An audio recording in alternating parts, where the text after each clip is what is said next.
जाएगी। तो मैं फिर मैं गई देर में, शाम में आवाज़ दे रही सायरा सायरा सायरा, सायरा हो गए तो बोले भी पड़ी हुई रात पड़े, एक चप्पल पड़ा इधर को, एक चप्पल इधर पड़ा, और घास का कट्टा भी और दराज भी पड़ा। यहाँ पर जब देखा गया तो उसमें गांव की ही एक महिला जो कि कल शाम को करीब 5 बजे यहाँ पर घास काटने के लिए आई थी, उसकी बॉडी थी। खेत में मिली 20 साल की युवती की लाश, पूरे गांव में ही पल भर में मच गया कोहराम। पुलिस पहुंची तो हत्या के राज से उठा पर्दा। एक 20 साल की युवती की लाश मिलने के बाद समूचे गांव में मौत का ऐसा ही मातमी चीख पुकार मचा है। परिजनों को यकीन नहीं हो रहा है कि उनकी बिटिया अब इस दुनिया में नहीं है। किसी ने उसकी इज्जत तार तार करने के बाद उसे मौत की नींद सुला दिया है। घर वालों के कहने पर ही शनिवार की शाम वो खेत पर घास काटने गई थी। राजी खुशी अच्छी खासी, मैंने खुद कही में लगी नजर चच्ची जा रही है, मुट्ठा घास लिया आगे तो चच्ची पड़ोस की पीछे से वो चली गई है। ऐसा इतना अंतर हुआ होगा उनका पीछे, वो दूसरी मेड़ पे पहुंच गई, वो भिंडी में बैठ गई, वो आ गई भी दिन में अजान मगरिब के अजान से के बाद में आ गई।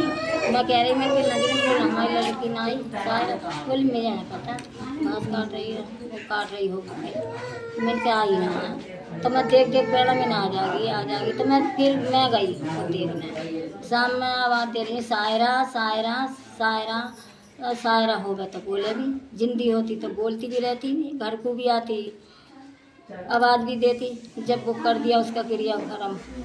रात का अंधेरा छाने के बाद भी वो जब घर नहीं लौटी तो परिजनों को किसी अनहोनी को लेकर शक गहराने लगा। थक हार कर मां एक बार फिर खेत में बेटी का सुराग तलाशने पहुंची तो उसकी लाश वहीं खेत में पड़ी मिली तो कोहराम मच गया। मुझे तो ऐसा लग रहा है किसी ने जबरिया किसी लफंगों ने पकड़ के बांध दिया उसे। मैं देख के आ जाती, भज भी जाती, तब भी आती घर को, और कहीं लंबी पहुंच जाती, जब भी पता मिलता सुराग मिलता।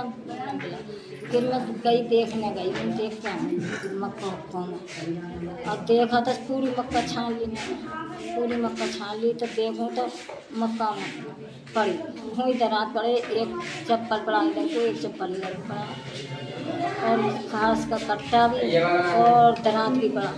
लाश मिल चुकी थी और घर वालों ने उसकी पहचान भी कर ली थी। पुलिस को इस खौफनाक वारदात की खबर दी गई तो एसएसपी, एसपीआरए, सीओ फॉरेंसिक टीम के साथ मौके पर पहुंची। युवती की लाश को खेत से निकाला गया और तमाम जरूरी कानूनी कार्रवाई पूरी की गई। यहाँ पे एक महिला की डेड बॉडी है। इसके क्रम में थाना प्रभारी के द्वारा और सभी राजपत्रित अधिकारियों के द्वारा आके यहाँ पे वस्तु स्थिति को जांचा गया। यहाँ पर जब देखा गया तो उसमें गांव की ही एक महिला जो कि कल शाम को करीब 5 बजे यहाँ पर घास काटने के लिए आई थी, उसकी बॉडी थी। उसकी शिनाख्त की गई और मौके पर फील्ड यूनिट के द्वारा यहाँ पर साक्ष्य संकलन की गुणवत्तापूर्वक कार्रवाई की गई। इसमें अभी तक प्रथम दृष्टया परिवार के द्वारा और दूसरे लोगों के द्वारा भी कुछ नाम प्रकाश में आए हैं और अन्य महत्वपूर्ण बिंदु भी इसमें निकल के आए हैं, जिससे कि घटना का खुलासा हो सकेगा। खुलासे के लिए हमारी 3 टीमें गठित की गई हैं। पुलिस को घटना स्थल से कुछ अहम सुराग भी मिले हैं और कुछ आरोपियों की शिनाख्त भी हुई है, लेकिन खौफनाक वारदात की पूरी सच्चाई सामने आए इसके लिए पुलिस ने 3 टीमों का गठन किया है। युवती का शव कब्जे में लेकर पोस्टमार्टम के लिए भेजा गया है, जबकि फॉरेंसिक एक्सपर्ट्स ने भी मौके से सबूत इकट्ठा किए हैं। इसकी सूचना जो है वो पहले थाने पर नहीं प्राप्त हुई थी और ये घटना के बाद ही इसमें सूचना प्राप्त हुई थी। अच्छा, लड़की नाबालिग बताई या? लड़की जो है वो नाबालिग बताई गई है और जो परिवार है वो परिवार भी आया था, परिवार से भी संवाद स्थापित किया गया है, उनसे तहरीर प्राप्त कर इसमें अग्रिम वैधानिक कार्रवाई की जाएगी। मुरादाबाद की यह खौफनाक वारदात सूबे की कानून व्यवस्था पर सवालिया निशान है। सवाल सरकार के जीरो टॉलरेंस पर भी है कि क्या यूपी में अपराधियों को न पुलिस का डर रहा न कानून का खौफ।